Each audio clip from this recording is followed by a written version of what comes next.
Assalamualaikum warahmatullahi wabarakatuh. Alhamdulillah, alhamdulillahilladzi farada siyama Ramadan ala kulli mukallafin min banil insan wa ja'ala Ramadhana syahra taubati wal ghufran, syahra rahmati wal ridwan. Wassalatu wassalamu ala sayyidina wa maulana Muhammadin sayyidi waladi adnan wa ala alihi wa ashabihi zawil fadli wal ihsan, amma ba'd. Hadirin dan hadirat as-saimin was-saimat yang berbahagia, khusus yang saya muliakan pimpinan Masjid Al-Mukarram Bapak Haji Samsuddin dan Al-Mukarram Bapak Haji Yudi Rahmani, dan juga para pengurus Masjid Al-Ibadah. Mohon maaf tidak disebutkan namanya, namun tidak mengurangi rasa hormat kami kepada para pengurus sekalian, para guru-guru, para asatizah, para hujjaj, juga bapak-bapak dan ibu-ibu serta remaja sekalian. Syukur alhamdulillah di subuh menjelang pagi ini kita manfaatkan untuk menghadiri pengajian. Ya, mudah-mudahan kehadiran kita ini, mudah-mudahan Allah berikan pahala yang lebih besar lagi, dan mudah-mudahan Allah berkenan dengan kemurahannya mengampuni dosa-dosa kita, dan semoga ibadah puasa yang sedang kita jalankan Allah berikan kemudahan dan mudah-mudahan diterima oleh Allah Subhanahu wa taala. Amin ya mujibas sailin. Hadirin, walaupun biasanya Anda ya habis sholat subuh di bulan Ramadan mungkin baca Quran, mungkin zikir yang panjang, ya mungkin dengan adanya pengajian dan Anda ingin mengikuti pengajian, insya Allah tidak mengurangi pahala ya. Bahkan saudara-saudara, pahalanya lebih besar menghadiri pengajian ketimbang kita baca Quran, ketimbang kita berzikir. Pernah terjadi ya di masa Nabi Muhammad SAW, yaitu Nabi melihat dua kumpulan yang berzikir, ada kumpulan pengajian. Maka Nabi memberikan komentar, ya kedua-duanya adalah membawa kebaikan. Ya, yang hadir berkumpul berzikir itu membawa kebaikan, yang hadir dia mengikuti pengajian juga mendapatkan dan membawa kebaikan. Tapi mana yang lebih baik? Maka Nabi memberikan penjelasan, haula'i afdol, merekalah yang lebih afdol, yaitu mereka-mereka yang sedang kumpul mengikuti pengajian. Di situ ada gurunya menerangkan hal-hal yang pokok dalam agama, menerangkan hal-hal yang haram, menerangkan hal-hal yang wajib, menerangkan hal-hal yang halal. Ini saudara-saudara, pengajian kita insya Allah tidak mengurangi pahala dibandingkan Anda mungkin bisa baca Quran atau biasa berzikir. Toh nanti Anda bisa melanjutkan lagi dengan beribadah yang lain seperti berzikir dan membaca Al-Quran. Hadirin saudara-saudara, di subuh pengajian ini yang perdana ya di bulan puasa, saya enggak menerangkan dari kitab, tapi saya ingin menjelaskan tentang sekitar puasa dan seputar puasa. Sekitar puasa dan seputar puasa. Karena untuk menyegarkan kembali ingatan kita tentang puasa ya. Agar puasa yang kita jalanin bermutu, berkualitas, agar puasa yang kita jalanin ya kita laksanakan dengan sukacita, dengan gembira, dengan senang hati, nggak ada keterpaksaan. Jadi mula-mula saya ingin bahas yaitu hadapilah puasa dengan senang hati. Hadapilah bulan Ramadan dengan gembira. Ini yang paling pokok supaya tidak ada tekanan batin begitu. Jangan sampai ada orang itu ketika datang bulan puasa dia semacam ya kesel kali, ngomel, marah-marah begitu ya, benci dengan bulan puasa. Dibilang aduh bulan puasa, aturan bisa ngopi pagi nggak bisa begitu. Aduh bulan puasa, aturan makan nasi ulam nih pagi-pagi nggak bisa makan nasi ulam gitu.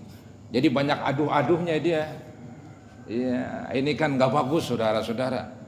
Ya, nanti puasa yang dijalanin bawaannya berat banget, berat ya, karena jiwanya nggak terbuka, jiwanya nggak nerima, jiwanya nggak senang dengan ibadah puasa. Maka tuh kita wajib senang dengan ibadah puasa, wajib girang dengan datangnya bulan Ramadan. Ya. Karena saudara-saudara kita diuntungkan begitu. Jadi jangan sampai ada pemikiran bahwa puasa itu ngerugiin. Ya, ngerugiin aturan biasa makan ini, enggak ini, aturan demikian, enggak demikian. Aduh, puasa ini rugi, apalagi maaf ya pedagang, aturan pemasukannya banyakan gara-gara bulan puasa jadi kurangan, atau enggak jualan sama sekali. Kesal dia dengan bulan puasa. Jangan saudara-saudara ya. Bukankah bagi pedagang ini Allah sudah kasih waktu dalam 1 tahun kan 12 bulan. Cuman diambil 1 bulan doang untuk puasa lah. 11 bulan Anda bisa dagang, bisa ini, bisa itu. Ya, jadi relakanlah 1 bulan ini. Mungkin juga bagi pedagang yang gak bisa dagang akhirnya pemasukannya berkurang, tapi kan bisa dialihkan dagangnya itu.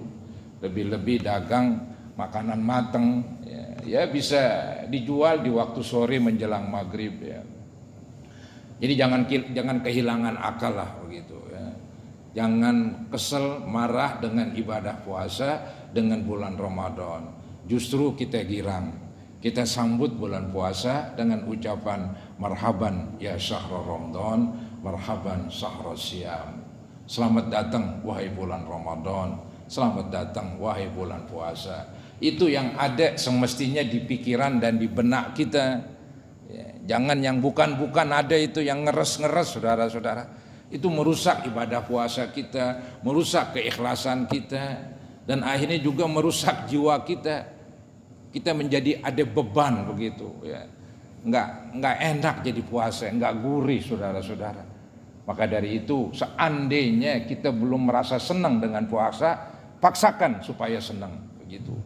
Emang segala sesuatu pada mulanya ya dipaksakan. Nanti lama-kelamaan ya biasa udah. Kalau nggak dipaksakan ya nggak jadi-jadi saudara-saudara. Ya. Jadi puasa itu kan bukan dipikirin, puasa itu dijalanin. Dipikirin entah kalau puasa haus, kalau puasa lapar, kalau puasa lemes. Ya bisa nggak jadi saudara-saudara. Ya. Laksanakan puasa, tawakal Allah, kerjakan insya Allah. Ya, kita bisa lalui, bukan sehari 2 hari. Bukan seminggu 2 minggu, tapi 1 bulan pun kita bisa lalui. Kita bisa laksanakan puasa. Jadi sambutlah bulan puasa dengan senang hati, dengan sukacita, dengan kegembiraan. Ada hadis Nabi yang berbunyi lis-shaimi farhatan. Orang yang berpuasa punya 2 kegembiraan. Farhatun inda fitrihi, kegembiraan yang pertama ketika lagi berbuka. Lagi berbuka girang ya. Maaf ini saya pernah ingat perkataan almarhum Bapak Haji Rohmani. Apa yang beliau bilang begini, kalau maghrib katanya udah mukanya pada ketawa dah katanya begitu ngomongnya saudara-saudara. Ya wajar ya. Jadi dari subuh nggak kena air, tenggorokan mungkin kering mencekik ya, perut kosong melilit. Datang maghrib, aduh seteguk air yang hangat ya, yang manis kita minum, waduh gurih banget saudara-saudara. Seger begitu, girang kita, senyum ya.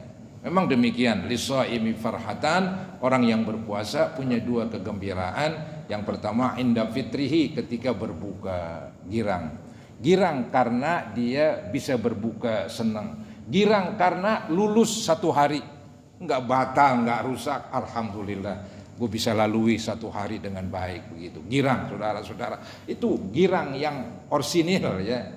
Girang yang hakiki, bukan girang yang semu, girang yang ngambang, girang tapi nanti mendapat hukuman. Mana enak girang begitu.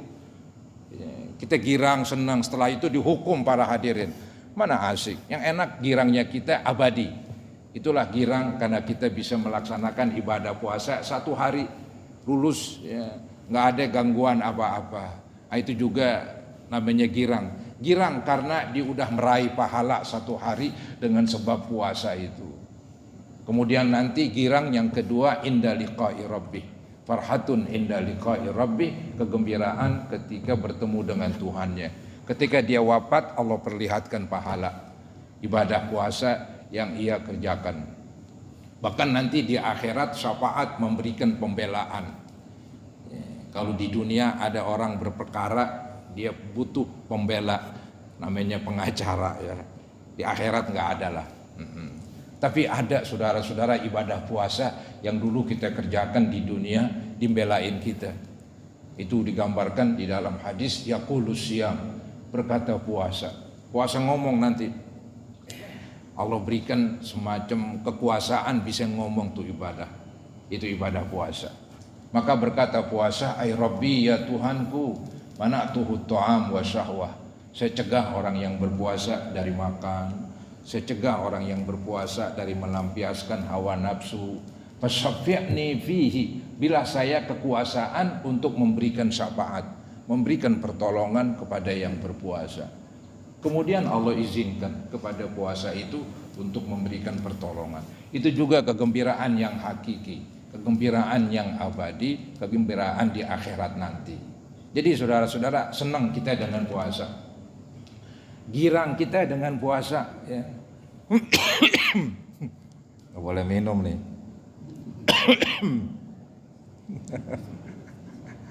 Ya. Baik saudara-saudara, tetap aja kita girang walaupun batuk. Alhamdulillah kita bisa puasa. Apa jadinya kalau nggak puasa kita gegares melulu? Setahun 12 bulan makan melulu saudara-saudara.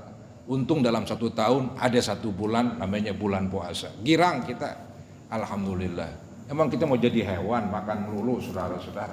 Kita ini manusia yang beriman, manusia yang patuh, ya. Maka kita ini merasa senang dengan ibadah puasa. Apalagi maaf yang punya berat badan berlebihan, ya dia untuk semacam diet agak repot begitu. Tapi kalau puasa bisa, alhamdulillah gua puasa bisa begitu. Senang saudara-saudara, dimarahin nafsunya. Ya, kemarin saya nurutin kamu terus wahai nafsu. Sekarang dari subuh hampir maghrib nggak boleh barang-barangan makan minum begitu. Senang dia. Ya, girang saudara-saudara, karena ada pendorong untuk bisa yaitu memperbaiki pola makannya. Ya, kan kita tahu makan berlebihan ya akibatnya banyaklah. Walaupun saudara-saudara, tujuan daripada puasa bukan diet, maaf. Tujuan puasa bukan ngurusin badan, bukan. Tujuan puasa bukan meringankan bobot badan kita. Tujuan puasa apa yang disebutkan dalam Al-Quran. Ya ayyuhalladzina amanu kutiba alaikumusiyam kama kutiba alal ladzina min qablikum. Nah itu di ujung itu ada la'allakum tattaqun. Itu tujuannya itu. Agar kamu bertakwa. Itu bahasa gampangnya begitu. Jadi puasa supaya kita menjadi orang yang bertakwa. Apa tuh bertakwa? Saudara-saudara, bertakwa itu ya bahasa gampangnya melaksanakan perintah, meninggalkan larangan. Loh, apa hubungannya antara puasa dengan melaksanakan perintah? Apa hubungannya antara puasa dengan meninggalkan larangan? Kok bisa puasa membentuk orang jadi bertakwa? Oh begini saudara-saudara, ya ada penjelasan ulama-ulama dulu. Mereka mengatakan dengan berpuasa yaitu jalur setan, ya jalur setan itu ditempat, ya, dihadang saudara-saudara. Karena kan gara-gara makan ini setan nunggangin. Untuk kita punya keinginan nafsu ini, nafsu itu. Lantaran tadi ya perutnya sudah terisi begitu. Jadi ada keinginan ini, keinginan itu. Maka dengan adanya puasa, jalan daripada setan itu ditempat. Ya, artinya setan itu nggak leluasa. Dan ini kita bisa buktiin. Apa buktinya? Ketika kita lagi puasa, itu bawaannya kita pengen berbuat baik. Dan bawaannya pengen menjauhi larangan. Itu nyata saudara-saudara. Ya, ketika lagi puasa, kemudian kita berbuat kesalahan sedikit, kita ingat, wah gue lagi puasa nih. Ya, ogah berbuat ini, ntar menghilangkan pahala puasa begitu. Jadi dengan puasa ini membentuk orang jadi bertakwa. Ya, karena dari makan itulah jalur setan untuk ya mengganggu kita, untuk mengikuti keinginan setan ini. Maka dengan puasa membuat orang jadi bertakwa. Di bulan puasa orang banyak bersedekah. Itu memang kecenderungannya begitu. Jadi puasa itu ngajakin yang baik-baik, ngingetin para hadirin dia, ngingetin diri kita, ayo berbuat baik begitu.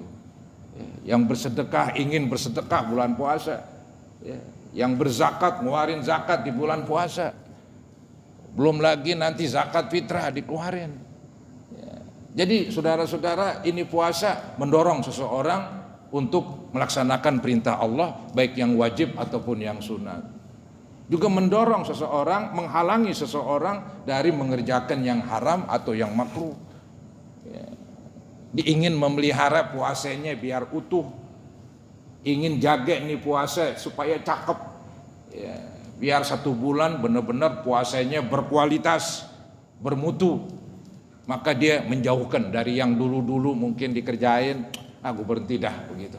Itu buruk itu jelek kata Pak Ustadz misalnya kan, didengar pengajian. Maka saudara-saudara, puasa itu ya istilahnya membendung jalur daripada setan. Setan itu digambarkan menunggangi hawa nafsu. Jadi sebetulnya si setan itu nggak punya kekuatan apa-apa. Cuman dia nunggangin aja. Kendaraannya tuh nafsu. Kendaraan setan nafsu. Nah di bulan puasa kendaraannya diikat. Kendaraannya diikat tuh hawa nafsu. Dimulai dengan diikat nafsu terhadap makan, nafsu terhadap minum. Kemudian berkembang nafsu terhadap maaf seks, nafsu terhadap ingin mengambil milik orang lain, nafsu untuk maki-maki orang, nafsu ingin untuk berantem. Diingat gue lagi puasa nggak jadi. Jadi kesimpulannya bahwa betul lah bahwa puasa itu membentuk orang jadi bertakwa. Dengan berpuasa orang terdorong berbuat baik, dengan berpuasa orang terhalang untuk berbuat yang buruk-buruk. Diingat saudara-saudara dari larangan-larangan agama sehingga dia meninggalkan larangan itu. Maka tuh bulan puasa kita lihat aja kebaikan ya istilahnya banyak ya. Orang yang bantu ini, bantu itu ya. Kemudian memberikan semacam buka puasa begitu. Di masjid-masjid, di musola-musola ada yang memberi ya 1 nampan isinya kue, ada yang membawa ketel begitu. Bawaannya ingin berbuat baik. Nah itulah saudara-saudara tujuan daripada puasa. Tapi kan ada eksesnya nih, ada akibatnya saudara-saudara. Ya, ada akibat baik begitu, akibat sampingan. Jadi akibat tujuan bahwa puasa itu la'allakum tattaqun. Ini yang nomor wahid. Ini yang perlu kita pikirin dan camkan ini. Tapi ntar nih ada akibat sampingan yang otomatis. Walaupun kita enggak tujukan, walaupun kita enggak inginin, dia otomatis. Apa itu akibat daripada puasa yang kita kerjakan itu? Akibat efek samping yang bagus. Dengan berpuasa saudara-saudara, insya Allah berat badan kita berkurang. Ya namanya dari subuh hampir maghrib kita enggak sembarangan makan, enggak ngemin. Ya. Maka nanti bulan puasa ini ya tubuhnya ini bobotnya berkurang dikit-dikit begitu. Cakep kan? Ya. Maaf para hadirin, kalau kita ke dokter kita sudah tua, berat badan kita terlalu berat. Biasanya itu dinasehatin supaya bapak ya kurangin dah bobot berat badannya begitu. Itu memang bagus secara agama, secara kesehatan. Nah melalui puasa ya berat badannya berkurang begitu. Maka boleh juga nih ntar pulang-pulang ditimbang, ini kan permulaan puasa. Anggap badannya 60 kilo begitu. Ntar lebaran timbang lagi, ada 65, di situ kan gak harus kalau begitu.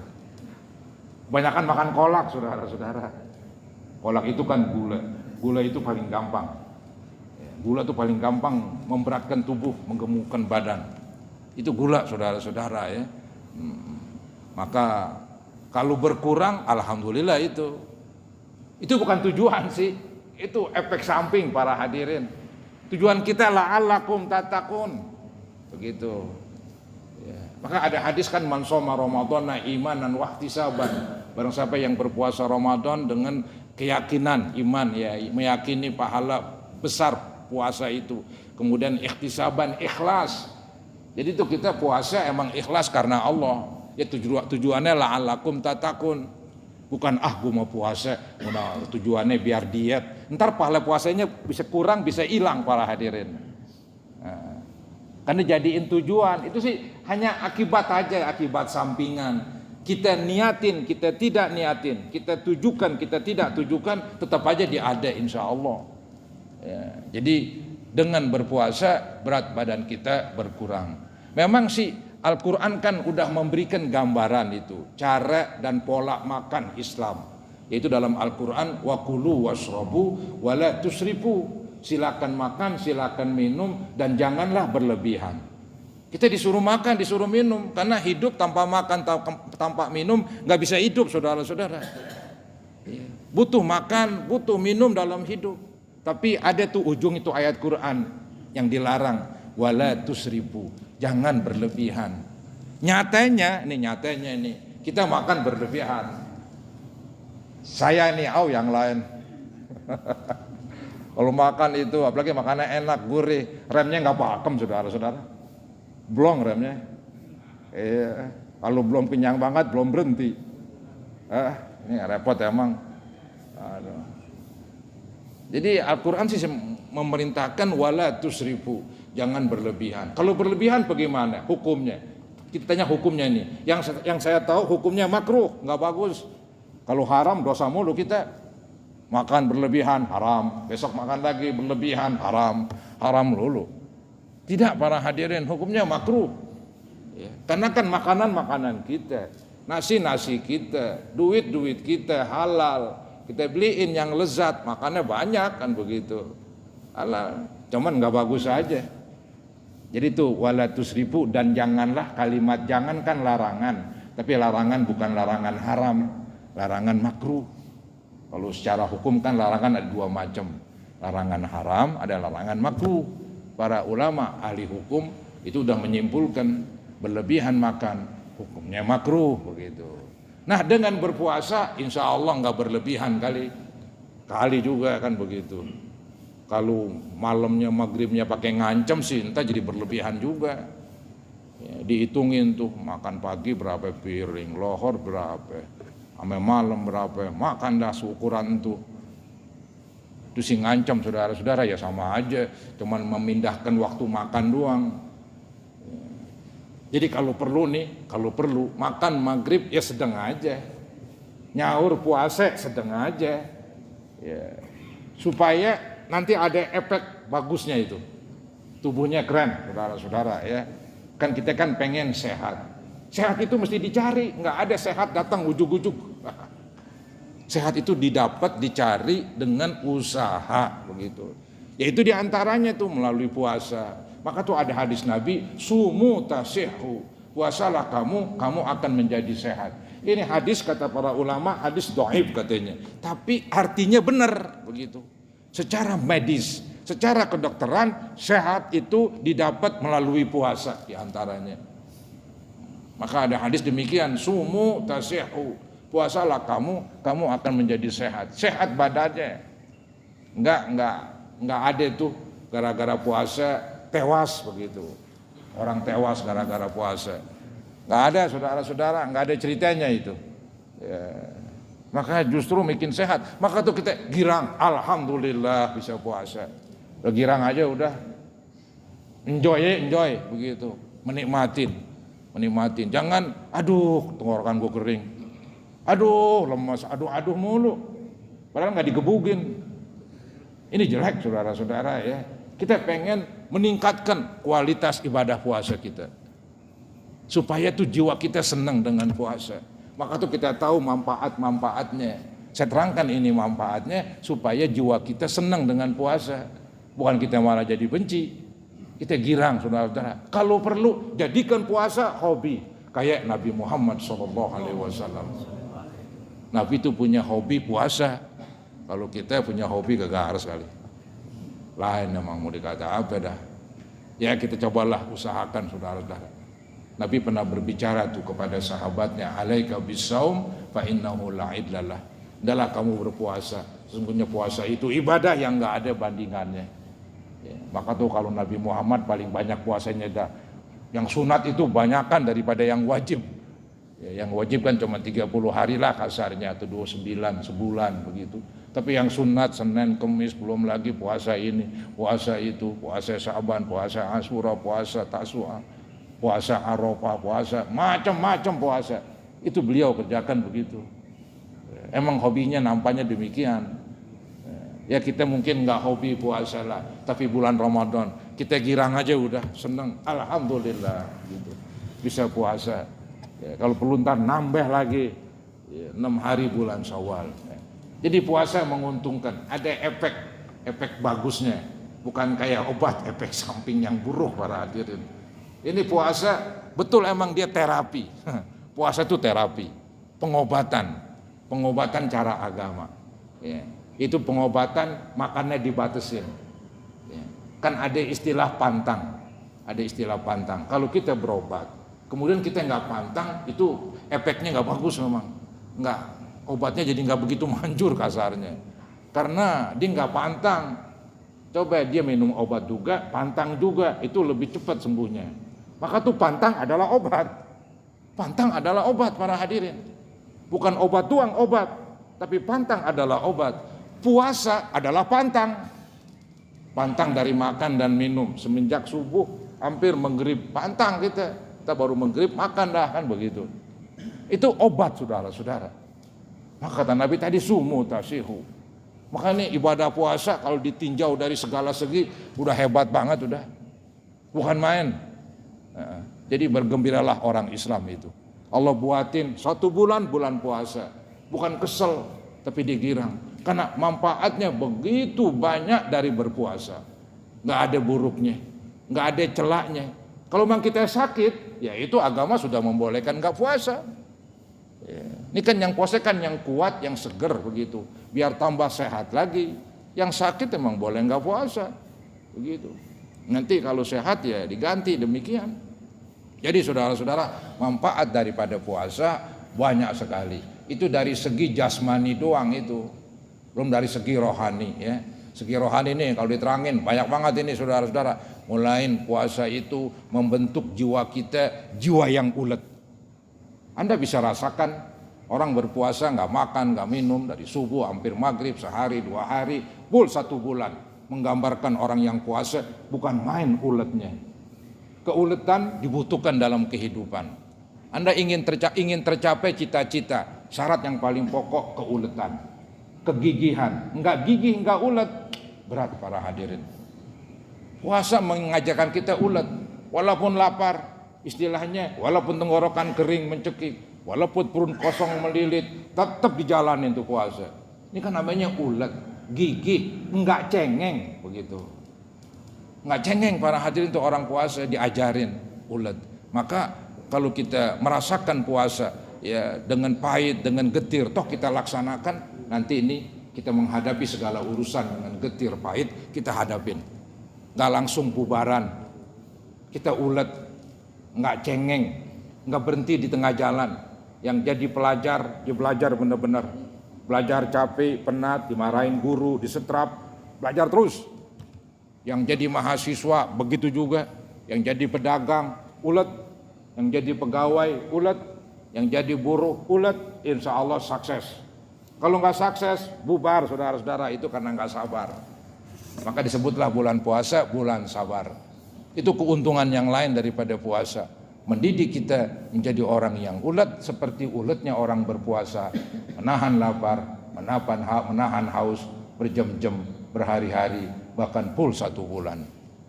Ada lagi nih puasa mengajarkan kita supaya jadi orang yang jujur. Nah, ini jujur susah udah. Puasa itu jujur banget, jujur kepada Allah. Ya, dia nggak makan, nggak minum, padahal nggak ada orang gitu. Di rumahnya ada makanan, dia nggak makan. Ya, dijalanin perintah Allah. Dia bisa aja nyeleweng, tapi dia ogah para hadirin. Bukan main jujurnya orang yang berpuasa. Ya, kejujuran itu ditanamkan melalui ibadah puasa. Ya, hebat sekali ini puasa, mengajarkan dari segala segi pendidikan kejujuran. Anda saudara-saudara ketika puasa kan pasti itu ogah aja membatalin walaupun nggak ada orang, jujur begitu.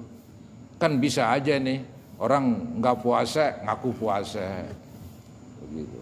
Misalnya dia habis makan nasi sama soto di Tanah Abang, pulang-pulang lemes, aduh lemes nih, padahal sih nggak puasa, nggak jujur dia, bisa aja begitu. Ya, tapi toh kita ini jujur, nggak jalanin macam-macam lagi puasa, tetap kita meninggalkan yang dilarang.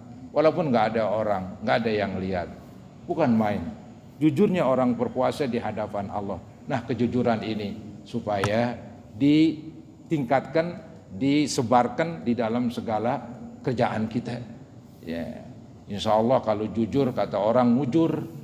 Ya, kalau nggak jujur ya lama kelamaan hancur di situ. Ya mungkin nggak hancur langsung, tapi lama kelamaan. Belum lagi nanti di akhirat. Ya, kejujuran paling pokok dan puasa mengajarkan kita jujur. Hadirin, kayaknya tenggorokan nggak kuat dah. Saya yang lemah. Iya, saya yang lemah udah. Ngomong terus begini. Ya rileks sekarang. Yang mau bertanya silakanlah. Kali ada yang mau bertanya? Ada yang mau bertanya kali?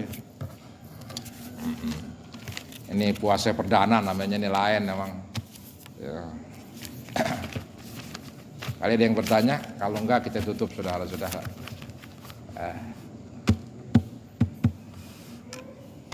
Baiklah, ini cuman menyegarkan, mengingatkan kembali supaya semangat berpuasa, supaya senang, supaya girang dan merasakan nikmatnya ibadah. Jadi ibadah tuh nikmat ya, bukan makan doang tuh nikmat, lapar pun nikmat saudara-saudara, karena kita tahu manfaatnya, kita tahu keistimewaan dan kelebihannya. Ya mudah-mudahan Allah Subhanahu wa taala memberikan kekuatan kepada kita sehingga bisa melaksanakan ibadah puasa dengan sebaik-baiknya, dan mudah-mudahan kita bisa buat puasa kita puasa yang bermutu, puasa yang berkualitas, puasa yang nanti membawa kebaikan dunia dan akhirat, membawa kebaikan jasmani dan rohani. Mudah-mudahan apa yang kita mohon dikabul oleh Allah Subhanahu wa taala. Hari Kamis yang akan datang kita mulai baca kitab dari hadis Riyadhis Shalihin. Mari saudara-saudara kita baca Ummul Quran suratul Fatihah. Semoga Allah sampaikan pahalanya di bulan yang murah mulia ini, bulan puasa. Kita mohon kepada Allah, mudah-mudahan ibu bapak kita, ya Allah lebih tahulah nama-nama mereka. Semoga Allah ampuni mereka. Termasuk juga mertua kita atau istri yang sudah wafat, ya. Anak-anak yang lebih dulu wafat, kita doakan. Semoga Allah dengan kemurahannya, dan kita lagi berpuasa, kita mohon mudah-mudahan permohonan kita lebih dekat diterima, dan semoga mereka yang sudah wafat Allah jadikan kubur mereka taman-taman surga, dan nanti kita yang akan menyusul mudah-mudahan Allah jadikan juga kubur kita taman-taman surga. Amin ya mujibas sa'ilin. Al-Fatihah ala ma nawaina wa ila hadratin Nabi Rasulullah sallallahu alaihi wasallam. Al-Fatihah. Syaitanir rajim. Alhamdulillahi rabbil alamin arrahmanir rahim maliki yaumiddin. Nasta'in ihdinas siratal mustaqim. Ghairil maghdubi alaihim. Astaghfirullahalazim, astaghfirullahalazim, astaghfirullahalazim. Allahumma shalli ala sayyidina Muhammad wa ala ali sayyidina Muhammad wa sallim tasliman katsira walhamdulillahi rabbil alamin. Allahumma ighfir dzunubana, Allahumma ighfir dzunubana. اللهم اغفر ذنوبنا وذنوب آبائنا وأمهاتنا وأجدادنا وجداتنا ومعلمينا ومشايخنا ولمن له حق علينا ولجميع المسلمين والمسلمات والمؤمنين والمؤمنات الأحياء منهم والأموات. اللهم يا فارق الفرقان ومنزل القرآن بالحكمة والبيان بارك اللهم لنا في شهر رمضان، بارك اللهم لنا في شهر رمضان وأعده اللهم علينا سنينا بعد سنين وعواما بعد عوام الزائدين لا منتقصين راضين غير الساخطين مجتمعين لا متفرقين مقبولين لا مطرودين وعلى طاعتك أعنا يا أرحم الراحمين. اللهم إنك عفو تحب العفو فاعف عنا. اللهم إنك عفو كريم ودود تحب العفو فاعف عنا. ربنا اغفر لنا ولوالدينا وارحمهم كما ربونا صغارا ولجميع المسلمين والمسلمات والمؤمنين والمؤمنات الأحياء منهم والأموات. ربنا تقبل منا إنك أنت السميع العليم وتب علينا إنك أنت التواب الرحيم. ربنا آتنا في الدنيا حسنة وفي الآخرة حسنة وقنا عذاب النار. صلى الله على سيدنا محمد وعلى آله وصحبه وسلم. Walhamdulillahi rabbil alamin. Assalamualaikum warahmatullahi wabarakatuh.